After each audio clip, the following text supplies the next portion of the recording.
Amém. Senhor Deus Todo-Poderoso, Pai, nos colocamos nesse momento na Tua presença, Senhor, para estar, ó Deus, engrandecendo o Teu nome, Pai, em louvor aqui, ó Deus, e realmente, Pai, colocando as nossas vidas em adoração a Ti, ó Pai. Abençoa, Deus, o nosso culto, abençoa, Deus, a nossa reunião, Pai, para que possamos realmente estar mais próximos do Senhor.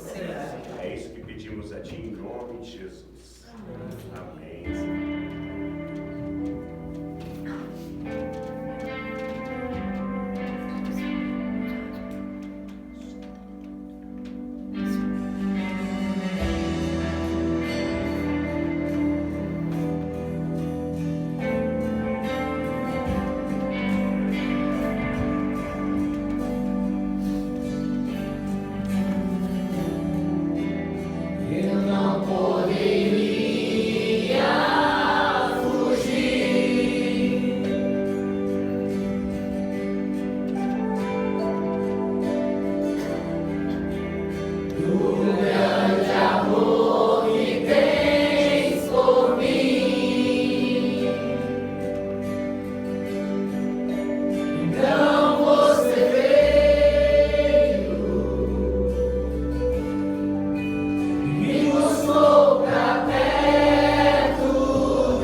Enche mesmo, Deus, as nossas vidas, com o teu poder, ó Deus.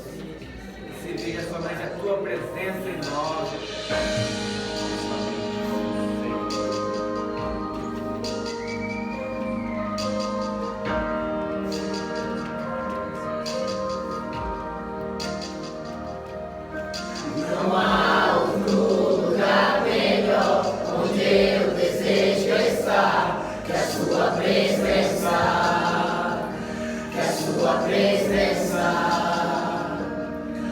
Não há outro lugar melhor.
engrandecemos o Teu nome, Senhor. Te damos glórias, meu Pai, enche-nos do Espírito Santo do Senhor, da Tua graça, do Teu imenso amor, Deus. Possamos ver, meu Pai, o Senhor em nossas vidas, meu Deus, e assim refletir, meu Deus, ao alto e a todos que estão nos vendo, Senhor, segundo a Tua vontade e o Teu querer, Deus. Teu Espírito não venha se apartar de nós, meu Pai, mas que o Senhor esteja conosco em todos os momentos, Senhor, tanto aqui quanto nesta semana, Senhor. Seja comigo, meu Pai, fazendo com que a Tua palavra venha saltar sobre meus olhos e eu venha falar a Tua palavra segundo o Teu querer e a Tua vontade neste momento, no nome poderoso de Jesus.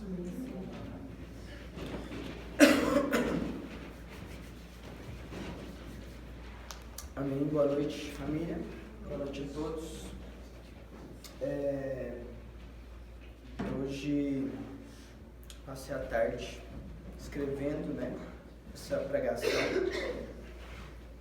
Eu queria que a gente abrisse nossa Bíblia no livro de Ezequiel, capítulo 22, para nós podermos refletir a semelhança do povo naquela época, no cativeiro de Babilônia,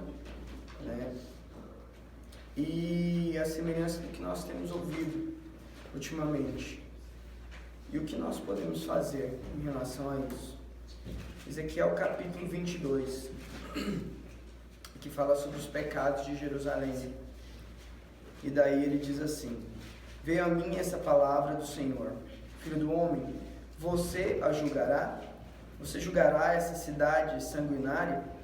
Então confronte-a com todas as suas práticas repugnantes e diga: assim diz o soberano, o Senhor, ó cidade que traz condenação sobre si mesma por derramar sangue em seu meio e por se contaminar fazendo ídolos.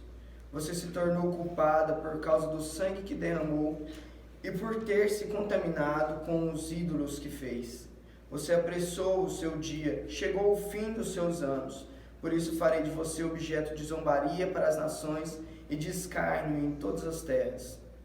Tanto as nações vizinhas como as distantes zombarão de você, ó cidade infame e inquieta.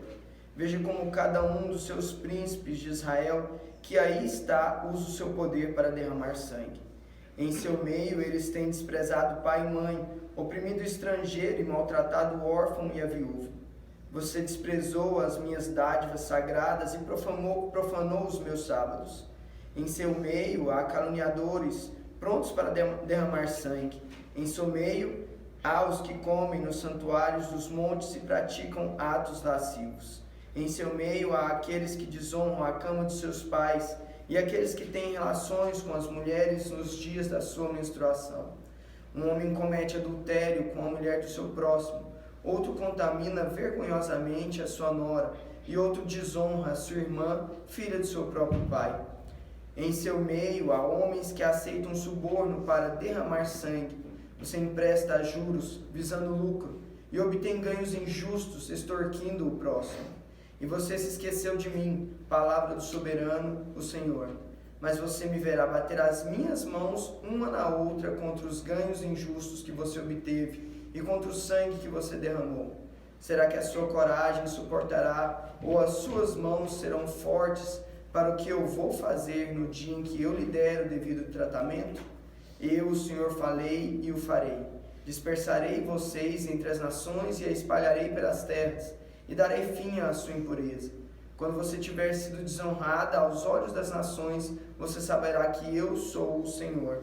E depois veio a mim essa palavra do Senhor: filho do homem, a nação de Israel tornou-se escória para mim. Cobre, estanho, ferro e chumbo deixados na fornalha. Não passa de escória de prata.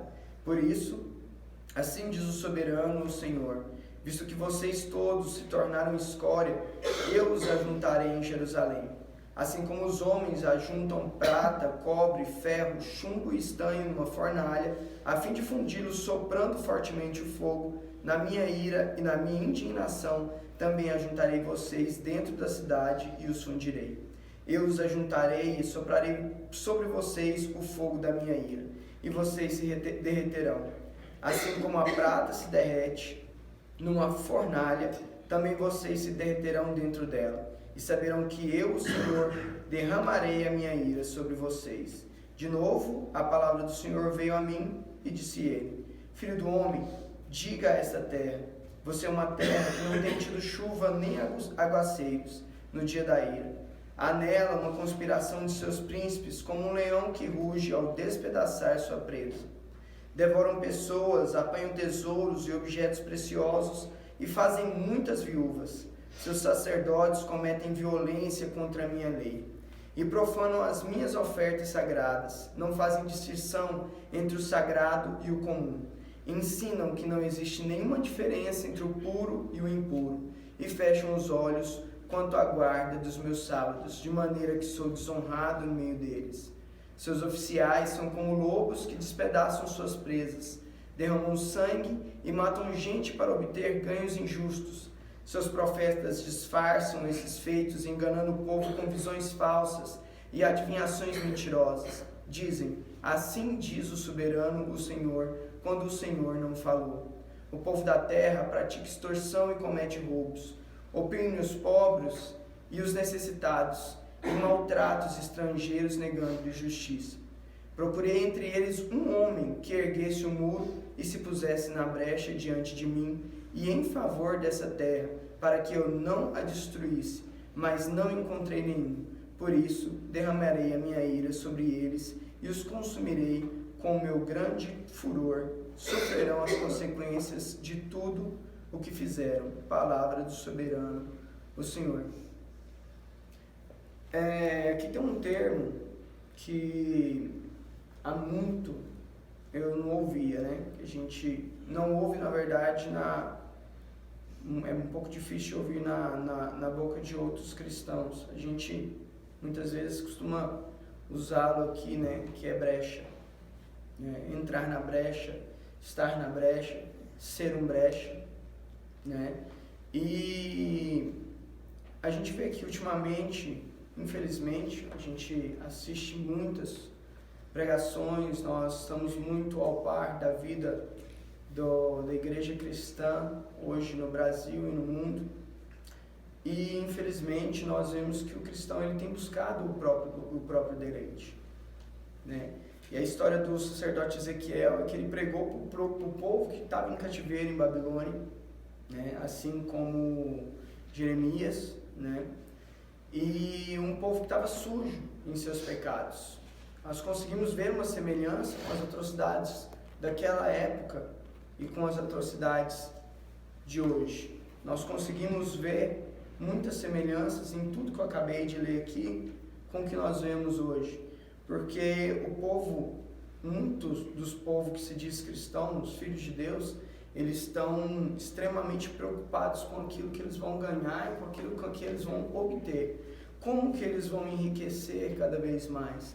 Como que eles vão conseguir likes, como que eles vão conseguir ser vistos, como que eles vão conseguir ser alguém, né, na igreja, como que eles vão chegar a tocar, a cantar, a ser famoso, a ter referência entre os homens, a ser realmente alguém que seja visto.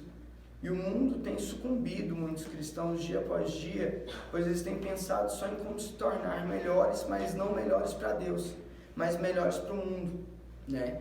E o mundo tem tirado o tempo de oração, a comunhão com Deus, a leitura da palavra, a comunhão com a igreja de Cristo, que são os irmãos e as irmãs, né? Então, hoje há pouca preocupação com os desamparados, com aqueles que estão passando dificuldade, como a palavra do livro de Tiago, capítulo 1, versículo 27, testifica: a religião pura e imaculada para com Deus o Pai é essa: visitar os órfãos e as viúvas nas suas tribulações e guardar-se da corrupção do mundo.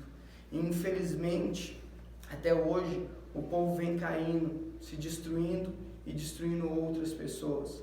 Há poucos para se colocar na brecha por eles e há poucos que estão se colocando na brecha. Aí você pode estar se perguntando, mas o que é brecha? Né? Nesse termo aqui, da questão de Ezequiel 22, as cidades de antigamente elas eram muradas. Então a cidade tinha uma saída e uma entrada pelo mesmo lugar, né? Elas eram fortificadas, construídas de uma forma incomum para nós hoje, né? Porque as cidades tinham portas. Um exemplo disso é quando Jesus entrou pela porta da cidade montado um jumentinho. Creio que vocês venham lembrar disso. E essas cidades eram construídas assim para poder dar mais segurança ao povo, quando a cidade fosse porventura atacada, né? Então elas eram muradas de forma que não houvesse nenhuma brecha na parede. E se houvesse, eles colocavam um soldado ali até que eles pudessem vir arrumar essa brecha e o exército inimigo não poderia entrar por ali. E o que temos que entender é que nós, os filhos de Deus, nós também somos protegidos por uma muralha espiritual. Porque a palavra do Senhor diz assim em 1 João 5, do 18 ao 19. Sabemos que todo aquele que é nascido de Deus não peca, mas o que de Deus é gerado, conserva-se a si mesmo, e o maligno não lhe toca. Sabemos que somos de Deus e que todo o mundo está no maligno. E também diz em 1 João 3, do 9 ao 11, qualquer que é nascido de Deus não comete pecado, porque a sua semente permanece nele, e não pode pecar, porque é nascido de Deus. Nisto são manifestos os filhos de Deus e os filhos do diabo. Qualquer que não pratica a justiça e não ama seu irmão, não é de Deus, porque esta é a mensagem que ouvistes desde o princípio, que nos amemos uns aos outros. É disso que a palavra de Ezequiel 22:30 está dizendo. Deus precisa de pessoas que estejam na brecha por aqueles que estão fora da graça de Deus, por aqueles que estão cheios de santidade, prontos para andar segundo a vontade de Deus. Entenda que é esse tipo de pessoa que Deus procura. Do tipo de Abraão, que viu nos carvalhais de Mamre os 3 homens chegando ali, e ele estava sentado debaixo do sol, na frente da sua tenda, quando ele viu o Senhor, os anjos do Senhor, resolveu preparar comida para eles. Eles comeram ali com Abraão, e nesse mesmo momento foi o momento em que Deus falou que dali a 1 ano ele ia estar voltando ali, e que Sara teria um bebê. E Sara sorriu, e Deus falou, por que você riu?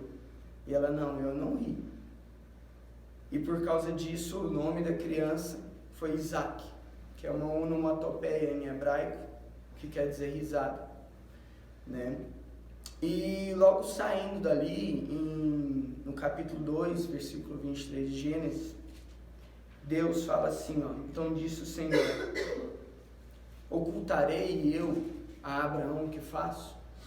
Gênesis 18, 17, desculpa. Quando eu leio isso, eu me lembro que Tiago disse, no capítulo 2, 23, que ele disse assim, Abraão foi chamado amigo de Deus. Porque é dessa forma que Deus fala, eu ocultarei a Abraão o que eu faço. É a mesma coisa quando você recebe uma notícia boa ou ruim, e você quer compartilhar com alguém que você ama. Porque você tem intimidade. Eu vejo dessa forma, eu leio dessa forma. E parece muito isso. Quando ele pega e fala, eu vou ocultar de Abraão o que eu faço. Então ali eles olham para Sodoma, né? E fala sobre a destruição de Sodoma naquele momento.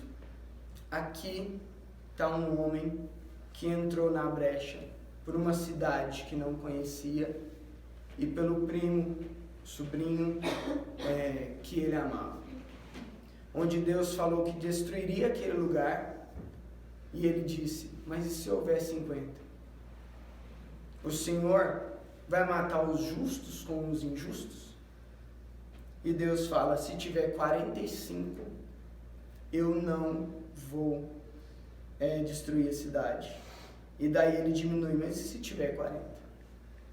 E ele fala, se tiver 40, eu não vou destruir a cidade. Então, nesse momento, Abraão não lembrou do bebê, não lembrou de Sara, não lembrou dele. Ele deixou tudo o que há poucos minutos atrás importava para ele, que era ser pai de nações, como Deus disse que ele seria, o filho que a esposa dele teria, a preocupação dele ser velho e dela ser velha. Ele não lembrou de nada. Ele lembrou de uma pessoa e de uma cidade que poderia ser destruída. E se houvesse outras pessoas ali que poderiam ser justas e também seriam destruídas. Até que ele chega no número 10 e Deus disse: se houver 10, eu não destruirei. E Deus envia um anjo ali, por causa que Abraão entrou na brecha entre Deus e a destruição da cidade, para poder livrar a vida de Ló daquela cidade, onde eles vão ali e eles querem abusar sexualmente dos anjos. Uma cidade terrível, uma cidade podre, suja, onde Ló, que não tinha o mínimo de intimidade com Deus, na hora de escolher entre ir para um lugar, ele escolheu ir para lá, porque Abraão deu uma escolha para ele. Você quer ir para onde? Para cá ou para cá? Foi salvo pela intercessão de Abraão. Então o Senhor diz assim, da mesma forma, como Moisés, ele subiu ao Monte Sinai, junto com Josué. Josué ficava abaixo na montanha, ele ia até encontrar com o Senhor ali em cima. Ele ficava na parte mais alta do monte, conversando com o Senhor. Então em Êxodo 32, 7 ao 14, acontece a seguinte situação. Então o Senhor disse a Moisés: desça, porque o seu povo que você tirou do Egito corrompeu-se. Para Deus já não era mais o povo dele. E ele diz: desça, porque o seu povo que você tirou do Egito corrompeu-se. Muito depressa se desviaram daquilo que lhes ordenei e fizeram um ídolo em forma de bezerro. Curvaram-se diante dele, ofereceram-lhe sacrifícios e disseram: eis aí, ó Israel, os seus deuses que tiraram vocês do Egito. Disse o Senhor a Moisés: tenho visto que esse povo é um povo obstinado. Deixe-me agora, para que a minha ira se acenda contra eles e eu os destrua, e depois farei de você uma grande nação. Nós vemos muitos cristãos, às vezes, querendo se livrar de novos convertidos ou pessoas pelo qual tem sido difícil converter. E Moisés seria uma ótima oportunidade para dizer assim: opa, bora lá, parte de mim para frente. Porém Moisés também entrou na brecha entre a destruição deles e Deus. E ele disse assim: Moisés, porém, suplicou ao Senhor, o seu Deus, clamando: ó Senhor, por que se acenderia a tua ira contra o teu povo que tiraste do Egito com grande poder e forte mão? Porque diriam os egípcios: foi com intenção maligna que ele os libertou, para matá-los nos montes e bani-los da face da terra? Arrependa-te do fogo da tua ira, tem piedade e não tragas este mal sobre o teu povo. Lembra-te dos teus servos Abraão, Isaque e Israel, aos quais jurastes por ti mesmo: farei que os seus descendentes sejam numerosos como as estrelas do céu, e lhes darei toda essa terra que lhes prometi, e que será a sua herança para sempre. E sucedeu que o Senhor arrependeu-se do mal que ameaçara trazer ao seu povo. Entenda como essa história que Deus já tem decretado a condenação daqueles que estão fora da graça de Deus. Deus decreta aqueles que estão fora. A palavra de Apocalipse deixa muito claro. A palavra do Senhor diz que aquele que peca, ele nunca viu e nem conheceu. Então esses estão já decretados a sua condenação. O Senhor Jesus veio a princípio para salvar. Porém, no final de tudo, Ele nos julgará por tudo que fizemos com os talentos que nos foram dados. Assim como aquele servo que cuida da casa, faz o que bem quer, e quando Jesus chega e conta aquela parábola, ele diz: o que fez, o que não sabia, apanhou pouco, mas o que fez e o que sabia, teve muitos açoites. Sabendo ou não sabendo, você será julgado de acordo com o seu conhecimento. Então Deus não quer quem mude a sua sentença contra o pecado, mas quer aqueles que possam mudar a vida de um pecador. Ele quer aqueles que entram na brecha por outros, que em intercessão, em oração, em ações, em força de vontade e perseverança, possa estar ajudando o próximo. Isso me lembrou de Abigail.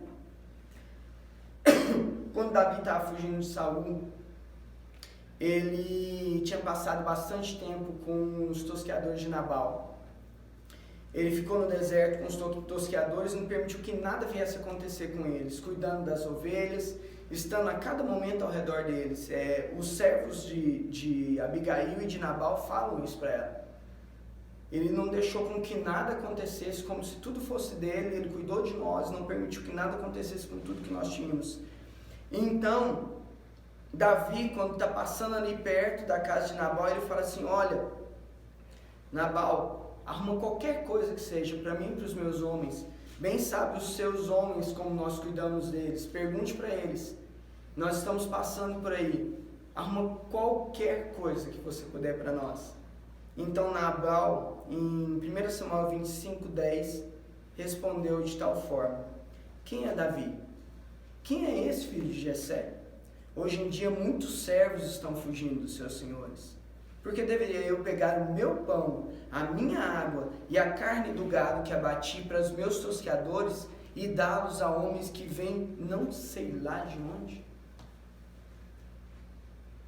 Ouvindo isso, um dos servos de Nabal e Abigail, ele foi contar a Abigail.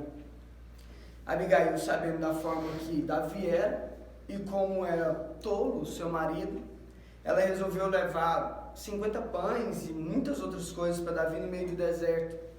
E foi lá para aplacar a ira dele, porque quando Davi ouviu isso, ele falou: impõe as suas espadas, a gente está indo para a casa de Nabal resolver esse negócio.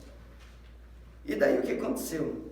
Abigail chegou lá, deu esse valor todo para ele, pediu perdão pelo marido, entrou na brecha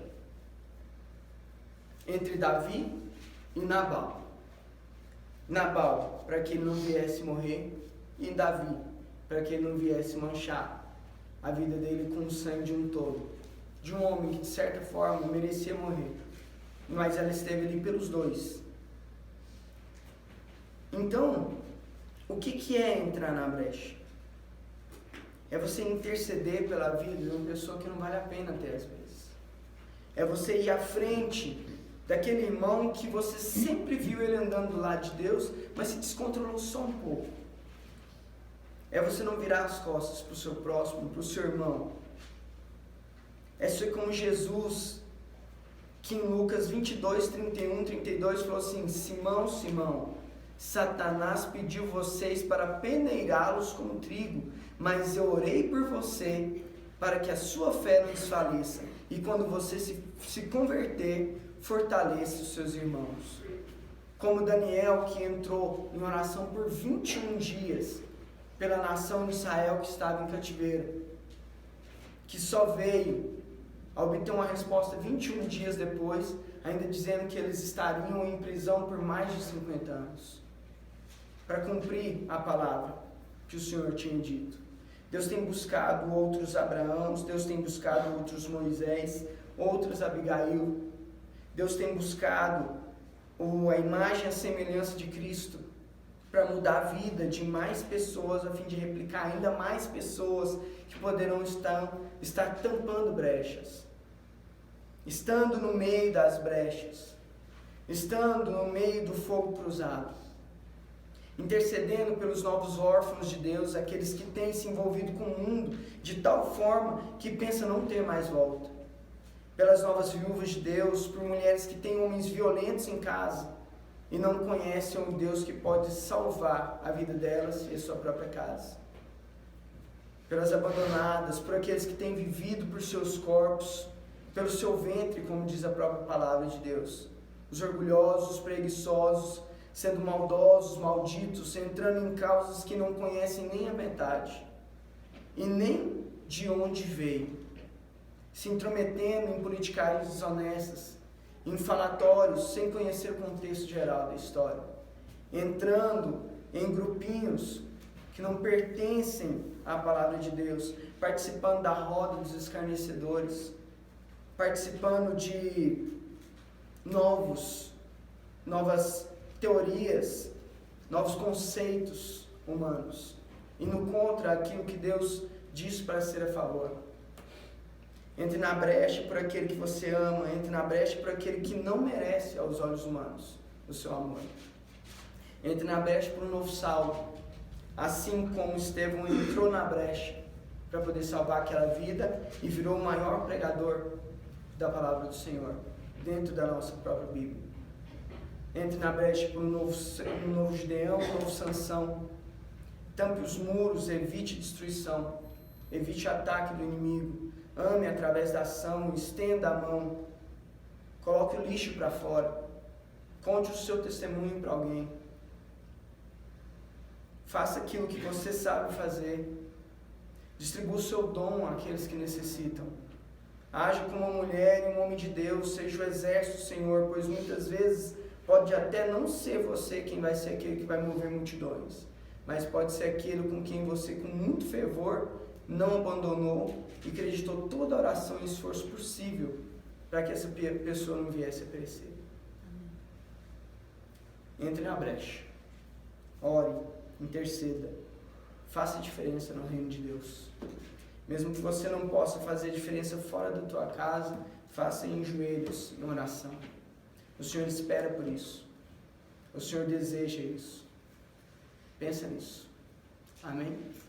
Amém. Deus Pai Todo-Poderoso, nós estamos aqui, meu Deus, para ser, meu Deus, aqueles que estarão na brecha pelos que necessitam, Senhor. Aqueles que estarão, meu Pai, em intercessão, em oração, buscando agir, meu Pai, fervorosamente pelo Teu reino, Senhor. Por aqueles que sofrem, por aqueles que estão em depressão, meu Pai, por aqueles que pensam em suicídio, Deus, por aqueles que acham que não há mais saída, Senhor, por aqueles que estão tristes e entristecidos dentro da Tua própria comunidade, meu Pai, dentro da Tua própria igreja, Senhor. Deus, venha sobre nós, meu Deus, para que possamos mover e fazer a diferença diante do Senhor. Entrar na brecha, meu Deus, com a nossa vida, com o nosso corpo, indiferente do que venha acontecer, Senhor. Assim como Paulo, meu Deus, foi preso, espancado, chicoteado, colocado, meu Pai, em prisão. Ali, meu Pai, ele orou e salvou uma família inteira, Senhor, através, meu Pai, da oração, meu Pai, do ranger daquele lugar, do terremoto daquele lugar, meu Pai, onde ele veio conhecer uma família inteira que se converteu ao Senhor. Colocou na brecha, meu Pai, através de socos, através de pancadas, meu Pai, através de entregar o corpo, meu Deus, diante do Senhor, para poder salvar mais pessoas. Que esses possam ser nós, meu Pai.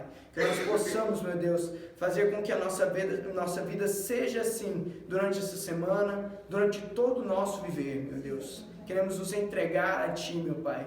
Queremos nos colocar na frente das brechas, meu Deus. Para que possamos ser, meu Pai, relevantes no reino do Senhor, meu Pai. E não neste mundo, Senhor, como muitos têm tentado ser, Deus.